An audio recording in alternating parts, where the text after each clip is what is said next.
Hi guys, welcome back to another video. वैसे तो आप सभी को आदत है कि बिजनेस स्टडीज की वीडियो के अंदर हम आराम से बैठकर 5 से 7 मिनट के अंदर आपको पूरा चैप्टर खत्म कराते हैं। पिछले तीनों चैप्टर हमने इसी तरीके से खत्म कराए हैं। पर जैसे ही हमने इस वाले चैप्टर के नोट्स बनाना शुरू किया, एक बात समझ में आई कि इस चैप्टर में बहुत सारी डिटेलिंग्स हैं और 5 मिनट के चक्कर में अगर वो डिटेलिंग मिस हो गई तो आपके नंबर नहीं आएंगे। And at the end marks लाना सबसे जरूरी है। तो इसलिए इस चैप्टर को हम उसी तरीके से करेंगे जिस तरीके से बोर्ड पे पढ़ाया जाता है। 4 से 5 वीडियो के अंदर ये चैप्टर समाप्त हो जाएगा। इस चैप्टर से रिलेटेड अगर आपको नोट्स चाहिए तो डिस्क्रिप्शन में टेलीग्राम का लिंक है या हमारे मोबाइल एप्लीकेशन का लिंक है, जाके उसको ज्वाइन कर लो, वहां पर आपको मिल जाएगा। ठीक है जी, तो चलिए शुरू करते हैं बिजनेस सर्विसेज। पहले ये समझो कि ये सर्विसेज वर्ड जो है ना, इसका मतलब क्या होता है। सादा भाषा में अगर आपको बताएं तो सर्विसेज का मतलब होता है वो सारी इकोनॉमिक एक्टिविटी। इकोनॉमिक एक्टिविटी मतलब पैसा कमाने के लिए की गई एक्टिविटीज जो इंटेंजिबल होती हैं। जो कैसी होती हैं? इंटेंजिबल, मतलब आप उनको टच नहीं कर सकते हो, आप उनको सिर्फ फील कर सकते हो। तो सर्विसेज का मतलब पैसा कमाने को की गई वो सारी चीजें जिनको आप टच नहीं कर सकते हो। And imply an interaction to be realise between the service provider and the consumer, यानी कि उनको पूरा होने के लिए एक इंटरेक्शन जरूरी है कंज्यूमर का और सर्विस प्रोवाइडर का। यानी कि फॉर एग्जांपल मान लो मुझे पिक्चर देखनी है, तो मैं एक कंज्यूमर हुआ, तो मुझे अगर पिक्चर देखनी है तो मुझे पर्सनली पिक्चर हॉल में जाना पड़ेगा।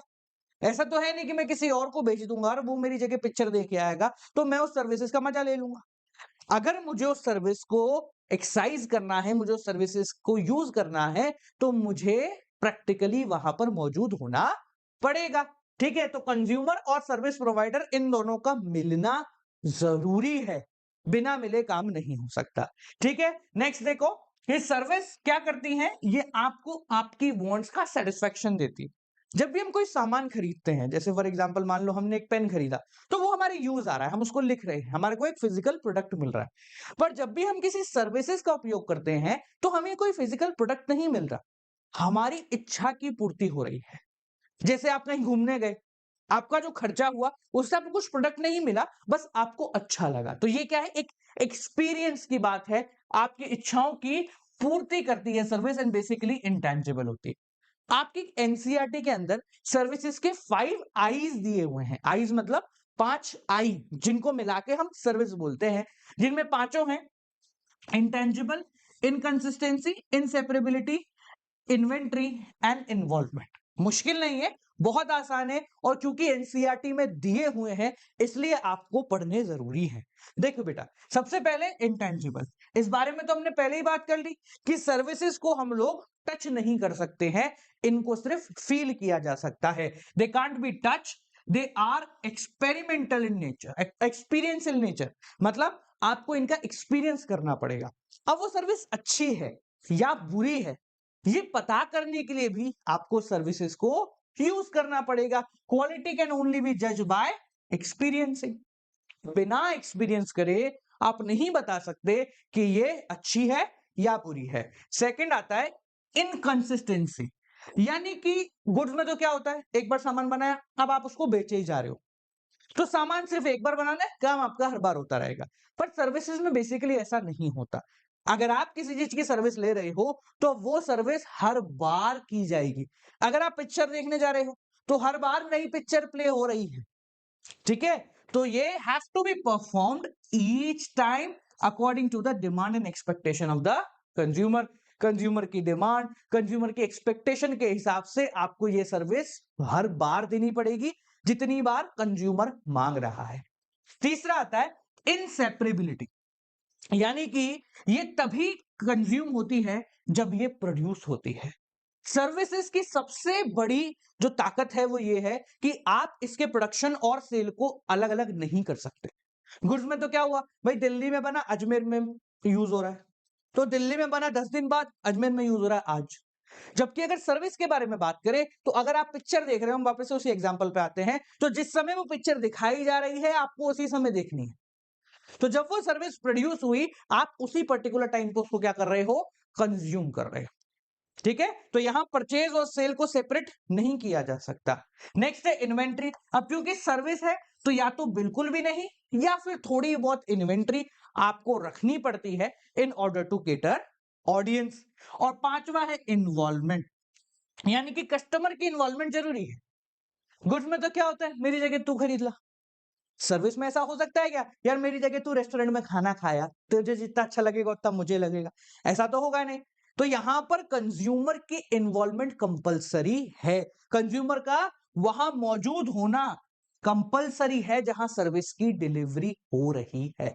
समझ में आ गया क्या, क्लियर हो गया। तो ये सर्विसेज होती हैं। अब सर्विस तीन प्रकार की होती है, business, social and personal. Business services आपके कोर्स है, चैप्टर का नाम है, तो उसी को पढ़ेंगे। सोशल पर्सनल दूसरी है, तो वो अपन बाद में देखेंगे। तो एग्जांपल के रूप में बता देता हूं, जैसे सोशल सर्विस का मतलब हो गया कुछ भला करना, कुछ अच्छा करना, ठीक है। पर्सनल सर्विस जो हर एक इंडिविजुअल डिपेंड करती है, जैसे मैं रेस्टोरेंट में गया, तो भाई मुझे रेस्टोरेंट अच्छा लग रहा है, किसी और को अच्छा नहीं लग सकता, तो मेरे लिए वो एक इंडिविजुअल एक्सपीरियंस की तरह होती है। टूरिज्म हो गया, ठीक है, मैं कहीं घूमने गया, मुझे पसंद आया, सामने वाला दूसरा गया मेरे साथ, उसको नहीं आया, तो ये पर्सनल सर्विस में आती है। हमें बिजनेस सर्विसेज पढ़नी है, इसके दो तीन टाइप्स हैं। सबसे पहले अपन आज उठाएंगे बैंकिंग। अब बैंकिंग का सिंपल भाषा में मतलब समझो। देखो बैंक क्या होता है, बैंक वो होता है जो कि आपके पैसे को लेगा, यानी आपसे डिपॉजिट लेगा और उसको कहीं और इन्वेस्ट कर देगा, बदले में आपको थोड़ा बहुत इंटरेस्ट दे देता है और बाकी पैसा वो खुद की सैलरी वगैरह के लिए रख लेता है।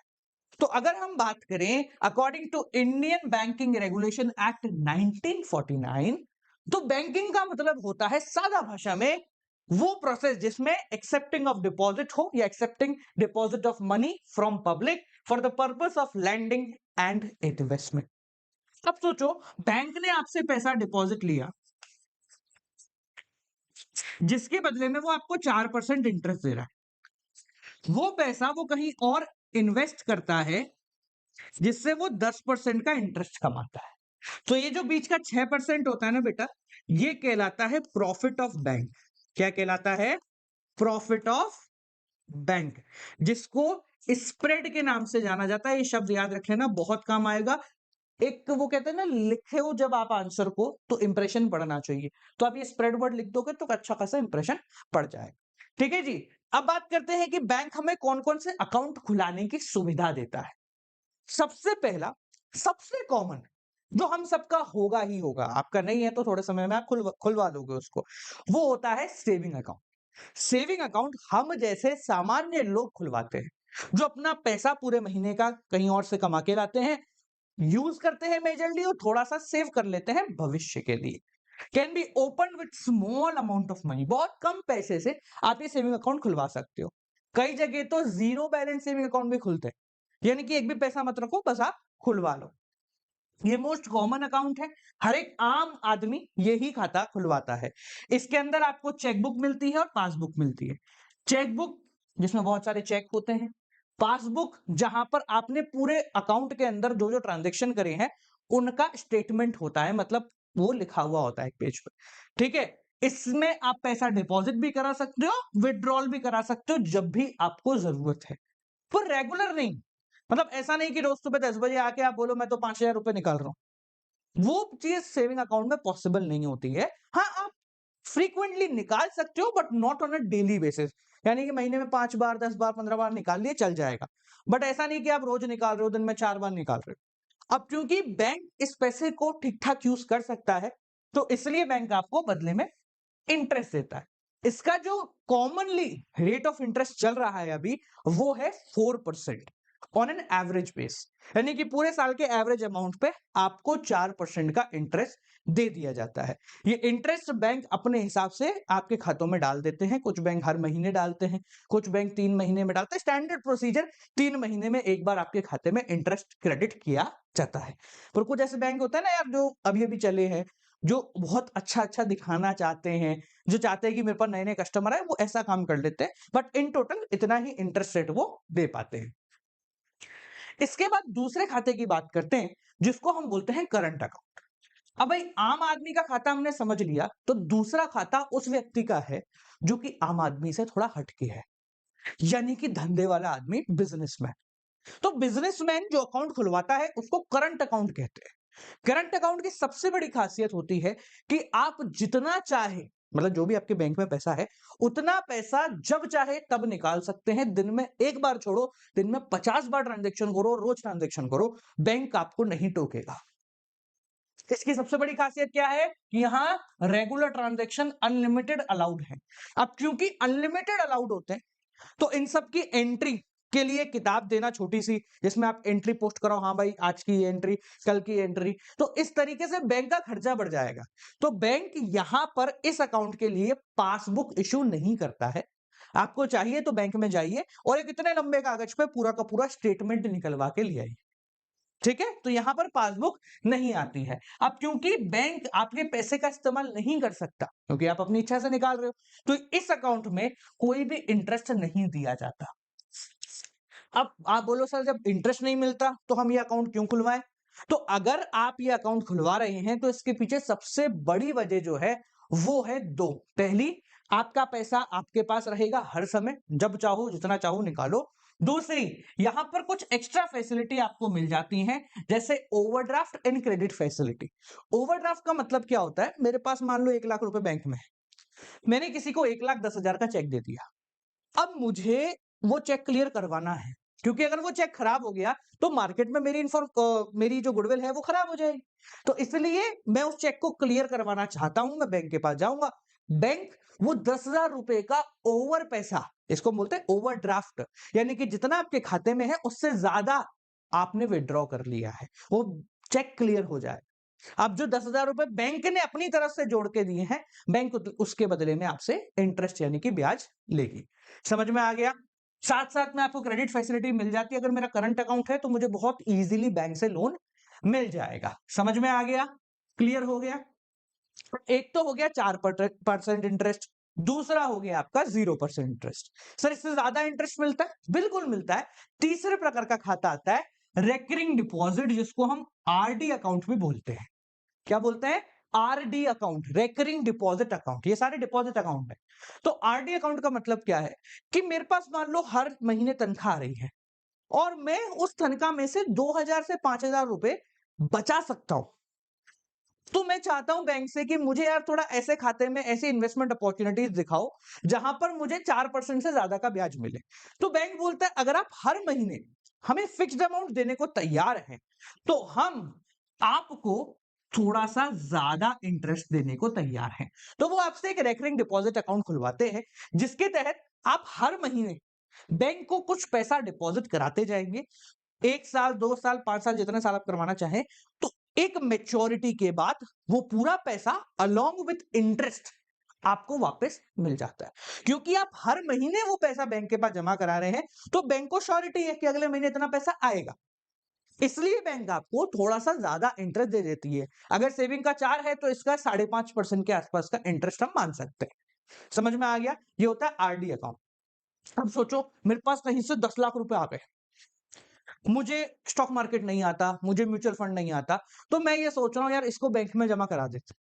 तो कितनी बेवकूफी होगी कि मैं बैंक को बोलूंगा भाई 10 लाख रुपए तो है, पर मैं तुझे हर महीने 10,000 रुपए दूंगा। कितना अजीब लगेगा ना भाई, पड़े पड़े पैसा सड़ रहा है। तो बैंक मुझे क्या बोलेगा, एक काम कीजिए आप एक एफडी करा लो। एफडी का मतलब होता है फिक्स्ड डिपॉजिट, कि आप एक फिक्स टोटल इतना पैसा हमें दे रहे हो। जरूरी नहीं है कि आप वो पूरा पैसा एक साथ दे रहे हो, आप टुकड़ों में भी वो पैसा बैंक को जमा करा। जब आपके पास आता है आप जमा कराते हो, जब आपके पास आता है आप जमा कराते हो। बस 2 साल के अंदर, 1 साल के अंदर आप इतना पैसा बैंक को कमा के या बैंक को दे रहे हो, तो बैंक आपके लिए एक एफडी, फिक्स डिपॉजिट अकाउंट खुलवा देगी। ठीक है, तो a fix deposit is repayable after the expiry of a specified period. यानी कि आपने मान लो पैसा जमा करा दिया, 2, 3 साल, 5 साल तक वो पैसा पड़ा हुआ है बैंक में। अब वो पैसा पड़े पड़े भर रहा है, उस पर हर साल इंटरेस्ट लगता रहता है।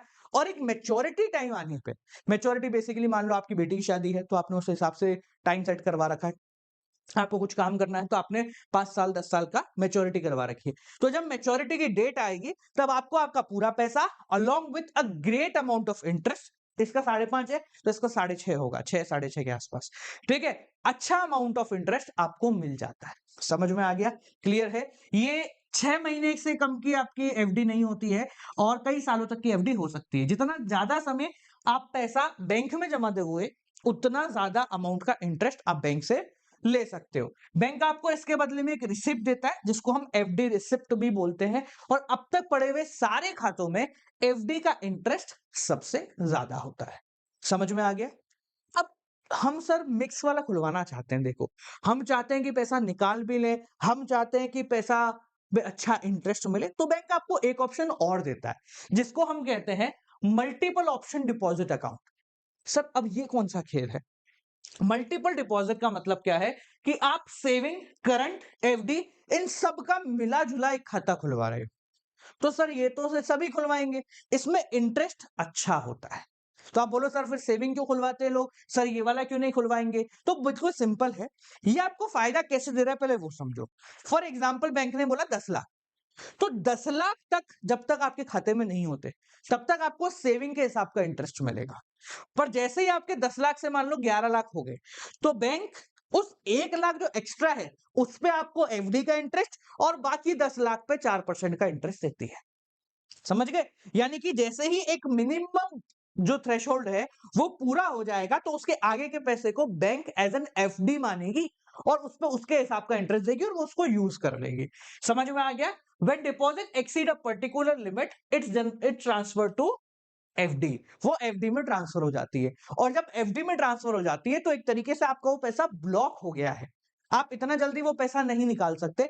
आप 10 लाख से अंदर का जितना भी पैसा है वो तो आप यूज कर लो जब चाहे जैसे, पर उससे ऊपर का जो पैसा है उसको एफडी की तरह ट्रीट किया जाता है, जो आप इतना इजीली विड्रॉ नहीं कर सकते।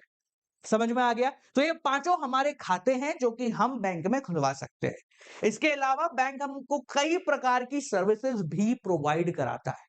कुछ सर्विसेज तो ऐसी हैं जिनके बारे में हम बहुत कॉमनली जानते हैं। सबसे पहली सर्विस बैंक ड्राफ्ट। सादा भाषा में बैंक ने लिख के दिया कि दूसरे बैंक से जाके पैसे बाहर निकाल के लेकर आ जाओ। ये बैंक टू बैंक सर्विस है। ठीक है जी? तो drawn by one bank against fund deposit in its account और एट अनदर बैंक। दूसरे बैंक में पैसा पड़ा हुआ है तो इस बैंक ने लिखा इस बैंक से पैसा निकाल के वापस इस खाते में डिपॉजिट कराना है। ठीक है? तो हम तो ऐसे ही डाल देते ना, भैया देखो मैं तो चेक लिया बैंक में डाल दिया। अब वो बैंक एक ड्राफ्ट जनरेट करेगा, जिस ड्राफ्ट के बदले में वहां से पैसा यहां पर आ जाएगा। तो ये तो फ्री फंड की सर्विस है, हमें जाना ही नहीं पड़ा दूसरे बैंक में, हमारे बैंक में हमने चेक दिया, हमारा काम हो गया। तो जब ये अलग अलग शहरों में होता है तो बेसिकली इसको बैंक ड्राफ्ट बोलते हैं। पर जब ये एक ही शहर के अंदर है, बेसिकली अलग अलग ब्रांचेस के अंदर है, तो तब इसको हम बोलते हैं बैंकर का चेक या फिर पे ऑर्डर, जिसको हम लोकल बैंक ड्राफ्ट भी बोलते हैं। यानी कि एक ऐसा डॉक्यूमेंट जो इंस्ट्रक्ट कर रहा है बैंक को to pay certain sum to the third party, कि भाई उसको पेमेंट आप कर दीजिए। ठीक है? It is a kind of bank draft which is payable within the town. तो अगर आपने इसी शहर का चेक दिया है तो वो बैंक बैंकर्स चेक यानी पे ऑर्डर के थ्रू क्लियर करवाएगा, और अगर दूसरे शहर का चेक है तो बैंक एक बैंक ड्राफ्ट जनरेट करके उसको क्लियर करवाएगा। ठीक है जी? तीसरी फैसिलिटी ओवरड्राफ्ट, ये अपन ने पहली बात कर ली कि भाई करंट अकाउंट होल्डर यानी कि बिजनेसमैन जो होते हैं उनको ये फैसिलिटी मिलती है जिसके तहत वो अपने अकाउंट से ओवर विड्रॉ कर सकते हैं। चौथा कैश क्रेडिट, जिसमें बोरोर को अलाउड होता है कि वो एक सिक्योरिटी के बदले में लोन ले सकता है, यानी कि उधार ले सकता है। और पांचवा और अंतिम, bank short term, medium term और लॉन्ग टर्म लोन भी प्रोवाइड कराती है। समझ में आ गया? क्लियर हो गया सबको? तो आई होप सो बालको आपको ये सारी चीजें क्लियर हो गई होंगी। ठीक है? तो बैंकिंग हमारा यहां पर समाप्त होता है। इसके बाद ई बैंकिंग आएगा नेक्स्ट वीडियो में, जिसमें हम आरटीजीएस, नेफ्ट, इन सब के बारे में देखेंगे, फिर इंश्योरेंस के ऊपर आगे बढ़ेंगे। अगर ये वीडियो में बात जो भी हमने पढ़ाया वो समझ में आया है तो वीडियो को लाइक कर दे, और डिस्क्रिप्शन में टेलीग्राम का लिंक है। ये चैप्टर समाप्त होते ही इसके नोट्स आपको मिल जाएंगे। मिलते हैं अगली वीडियो के साथ। Till then keep on watching.